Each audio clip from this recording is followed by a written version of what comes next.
Hello বন্ধুরা, কেমন আছেন আপনারা সবাই? আশা করি সবাই খুব ভালো আছেন। আজকে আমি আপনাদের 2025 সালে রিলিজ পাওয়া একটি স্পেস হরর মুভি বাংলায় এক্সপ্লেইন করে শোনাবো।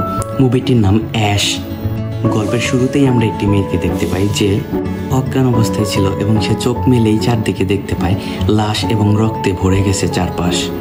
এবং এটা স্পষ্ট হয়ে যায় মহাকাশযানে কোনো ভয়ঙ্কর সংঘর্ষের কারণেই সে অজ্ঞান হয়ে গিয়েছিল। মেয়েটি একটি সুইচে প্রেস করে তাদের দরজাটি খুলে ফেলে এবং সে সামনে অন্ধকারাচ্ছন্ন খুবই ঠান্ডা আবহাওয়া দেখতে পায় এবং মেয়েটি বুঝতে পারে সে কোনো অজানা গ্রহে আটকে পড়েছে। এরপর মেয়েটি অদ্ভুতভাবে এই অন্ধকারাচ্ছন্ন আবহাওয়ার ভিতরেই তার মতোই একটি মেয়েকে দেখতে পায় এবং মেয়েটি যখন তাকে ডাকার জন্য হাত উঁচু করে তখন সেই লোকটিও তার হাত উঁচু করে দেয়। মানে সম্পূর্ণ আয়নায় ঘটে যাওয়ার মতো ঘটনা ঘটছিল। মেয়েটির নাম ছিল রিয়া এবং সে আহত অবস্থায় ছিল, যার জন্য সে ভাবতে থাকে সে হয়তো বা কোনো কল্পনা দেখছে। এরপরেই হঠাৎ করে মেয়েটির পা একটি গর্তের ভেতরে চলে যেতে থাকে এবং নিজেকে মেয়েটি সামলে নিয়ে সে তার স্পেস স্টেশনে ফেরত চলে যায়। মহাকাশযানে আসার পরে মেয়েটি অদ্ভুত কিছু অনুভব করে, যার জন্য সে নিজেকে স্বাভাবিক করার জন্য একটি ফার্স্ট এইড কিট থেকে কিছু মেডিসিন তার শরীরে লাগিয়ে নেয়। এরপর সে একটি পুরাতন ডায়েরি ঘুরে পড়তে থাকে এবং সে একটি অদ্ভুত কল্পনার জগতে চলে যায়। তখনই বাইরে থেকে কেউ তাদের মহাকাশযানের দরজায় কড়া নাড়ছিল। মেয়েটি একটি অস্ত্র হাতে নিয়ে দরজা খুলে দেয় এবং সেখানে সে একটি নভোচারীকে দেখতে পায় আহত অবস্থায় এবং লোকটি নিজেকে ব্রায়ান নামে নিজের পরিচয় দেয় এবং সে এও জানে সে এই অরবিটের একটি মিশনেরই অংশ। তখনই রিয়া নামক সেই মেয়েটির কাছে একটি ইমার্জেন্সি সিগন্যাল আসে এবং তারা বুঝতে পারে তাদের মিশনের যে ক্যাপ্টেন ছিল সে পাগল হয়ে গিয়েছে এবং সে নিজেদের লোকজনের উপরে আক্রমণ করছে পাগলের মতো। কিন্তু রিয়ার কোনো কিছুই মনে পড়ছিল না, যার জন্য ব্রায়ান নামের সেই লোকটি একটি অদ্ভুত যন্ত্রের সাহায্যে রিয়ার শরীরে স্ক্যানিং করে এবং রিয়াকে সে জানায় পৃথিবী এখন আর বসবাসের যোগ্য নেই এবং মানব জাতির রক্ষার জন্য শুধুমাত্র 7টি মহাকাশযান পাঠানো হয়েছে মানব জাতির অস্তিত্ব যেন বেঁচে থাকে চিরদিন। কিন্তু পরপর 6টি মহাকাশযানই ব্যর্থ হয়েছে এবং তারা এখন যেটির ভেতরে রয়েছে এটিই শেষ সম্বল। এবং মেশিনটির স্ক্যানিংয়ের মাধ্যমে এও জানা যায় রিয়া তার মাথায় প্রচণ্ড আঘাত পেয়েছে, যার জন্য সে তার স্মৃতি ঠিকমতো মনে করতে পারছে না। এরপর রিয়া সবার খোঁজ করতে থাকে, কিন্তু সে তার 2জন সাথীর লাশ খুঁজে পেলেও সে তাদের ক্যাপ্টেনের কোনো অস্তিত্বই খুঁজে পায় না এবং তারা এটাও ভাবতে থাকে মহাকাশযানের অক্সিজেন যদি ফুরিয়ে যায় তাহলে তারা খুব দ্রুতই মারা যাবে। ব্রায়ান নামের সেই লোকটি রিয়াকে জানায় তাদের ক্যাপ্টেনের মৃত্যুর পিছনে হয়তোবা কোনো ভয়ঙ্কর ভাইরাসের হাত রয়েছে, যেটা এই গ্রহতেই মজুদ হতে পারে এবং তারা এটাও বুঝতে পারে তাদের মহাকাশযানে যতটুকু অক্সিজেন রয়েছে সেটা দিয়ে তারা শুধুমাত্র 5 ঘন্টায় চলতে পারবে, যার জন্যই তাদের এই যানটিকে রিফিল করার জন্য মেইন স্টেশনের সাথে অ্যাটাচড করতে হবে। এরপর রাত্রে রিয়া যখন ঘুমাচ্ছিল তখন সে একটি দুঃস্বপ্ন দেখতে পায় এবং সে দেখতে পায় সে তারই একজন সঙ্গীকে চাকু দিয়ে আঘাত করে মেরে ফেলছে এবং রিয়ার ঘুম ভেঙে যায় এবং সে বসে ভাবতে থাকে যেভাবে হোক এই সব কিছুর একটা সমাধান তাকে বের করতেই হবে। সে মহাকাশযানের সমস্ত রেকর্ডিংগুলো দেখছিল এবং সে দেখতে পায় সবাই মিলে অনেক হাসি খুশির মাধ্যমে তাদের কাজ চালিয়ে যাচ্ছিল।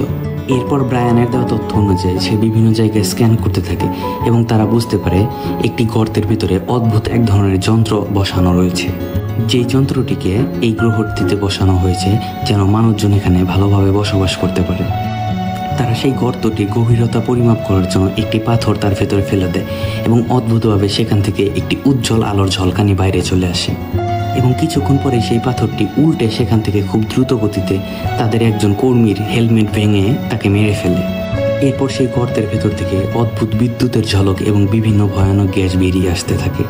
রিয়া ভয় পেয়ে ব্রায়ানকে জিজ্ঞাসা করতে থাকে তাদের সবাইকে এখানে কেন আনা হয়েছে এবং ব্রায়ান রিয়াকেই দোষী মনে করে, কারণ রিয়া যদি সেই গর্তের ভিতর পাথর ফেলে না দিত তাহলে এই সব কিছুই ঘটতো না। এবং ব্রায়ান রিয়াকে এও জানিয়ে দেয় তাদের অক্সিজেন শেষ হয়ে আসছে এবং তাদের বেঁচে থাকতে হলে এই সব কিছুর ঘটনার সাথে সমাধান সহ তাদেরকে মেইন স্টেশনে পাঠাতে হবে।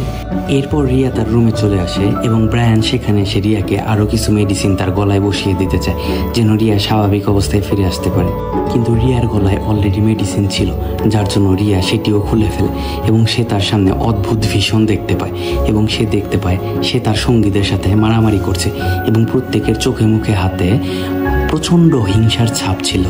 এইসব দেখতে দেখতে রিয়া বেহুশ হয়ে পড়ে এবং তার যখন আবারও জ্ঞান ফিরে আসে সে ভাবতে থাকে তার সাথে সাথে এই স্পেসশিপে যারা ছিল সবাই তাদের মানসিক বিকৃতি ঘটিয়েছে, যার জন্য আজ এই বড় দুর্ঘটনা ঘটেছে।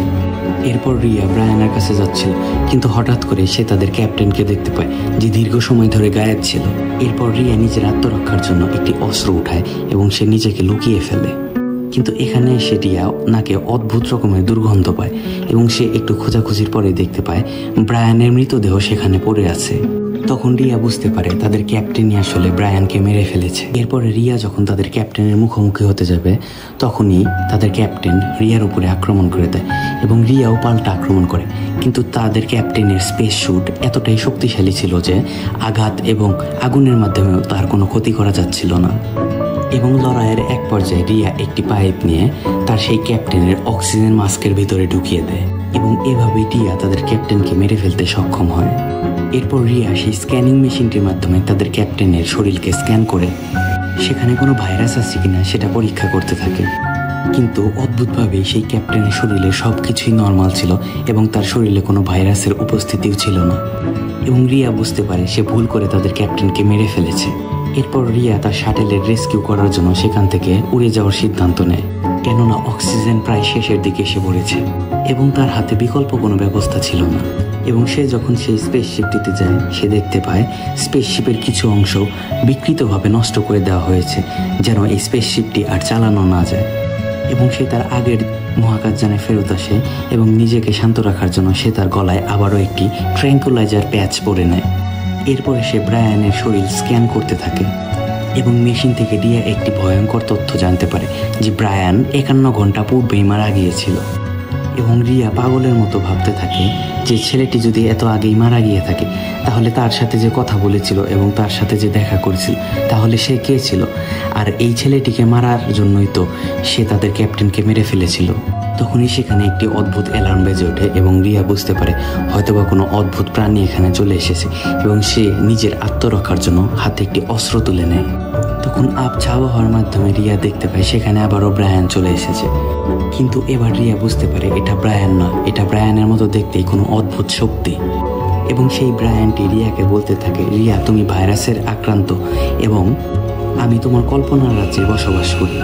এরপরে ব্রায়ান তার হাতের আঙ্গুলের একটি অংশ রিয়ার সেই চোট লাগা মাথায় লাগিয়ে দেয় এবং রিয়া তার পূর্বের সকল স্মৃতি মনে করতে থাকে।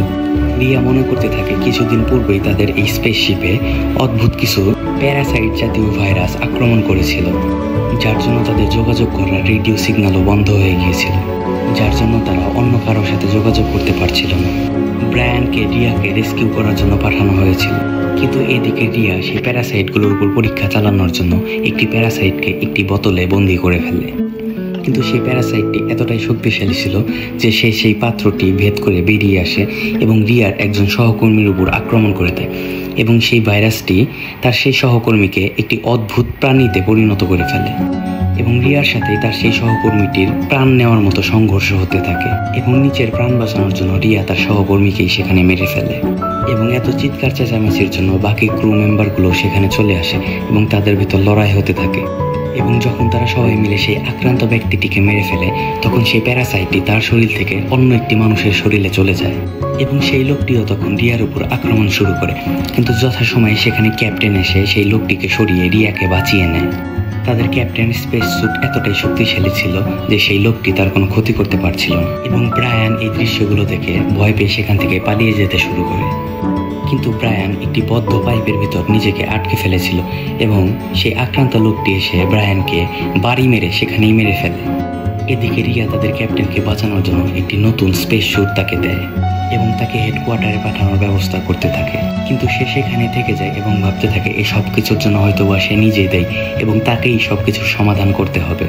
তখন রিয়া একটি চাকু নিয়ে সেই আক্রান্ত ব্যক্তিটিকে মেরে ফেলার জন্য তার সামনে যায় এবং কথার জালে ফাঁসিয়ে সেই ছেলেটিকে চাকু দিয়ে আঘাত করে সেখানে মেরে ফেলে।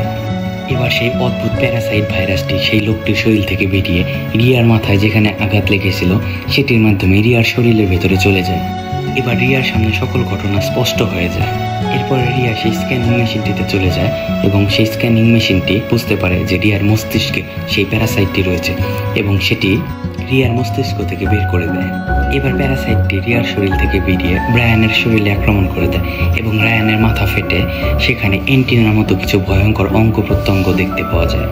রিয়া এরপর একটি স্ক্রুড্রাইভার নিয়ে সেই অদ্ভুত প্রাণীটির মাথার ভিতরে ঢুকিয়ে দেয় এবং নিজে স্পেস স্যুট পরে মেডিকেল সাহায্যের জন্য মেডিকেল রুমের দিকে দৌড়াতে থাকে এবং রিয়া একটি অক্সিজেন সিলিন্ডারের সাহায্যে তার স্পেস স্যুটে আবারও অক্সিজেন রিফিল করে নেয়। এরপর সেখানে সেই অদ্ভুত প্রাণীটি চলে আসে এবং রিয়া এবং তার ভিতরে লড়াই হতে থাকে এবং রিয়া সেই আগুনের যন্ত্রটির সাহায্যে সেই প্রাণীটিকে জ্বালিয়ে দিতে শুরু করে। এরপর রিয়া তার স্পেসশিপে ফিরে এসে দেখতে পায় সম্পূর্ণ স্পেসশিপ ঠিকই রয়েছে এবং সে আগে যেটা দেখেছিল সেটা ভুল দেখেছিল, কেননা তার মাথায় থাকা প্যারাসাইটটি তাকে ভুলভাল জিনিস দেখাচ্ছিল। এবার রিয়া নিজের স্পেসশিপ নিয়ে মহাকাশে থাকা তাদের মেইন স্টেশনের দিকে এগোতে থাকে, কিন্তু সেখানে যেয়ে সে নিজেকে আরো হতাশ পায়, কেননা মহাকাশে থাকা তাদের মেইন স্পেস স্টেশনটি বিধ্বস্ত অবস্থায় ছিল। এবং এর মাধ্যমে আজকের আমাদের এই মুভিটি এখানেই সমাপ্ত হয়ে যায়। তো বন্ধুরা, কেমন লাগলো আমার আজকের এই এক্সপ্লেনেশনটি প্লিজ সবাই কমেন্ট করে জানাবে, আর ভিডিওটি ভালো লাগলে অবশ্যই আমার চ্যানেলটিকে সাবস্ক্রাইব করবেন। ধন্যবাদ সবাইকে।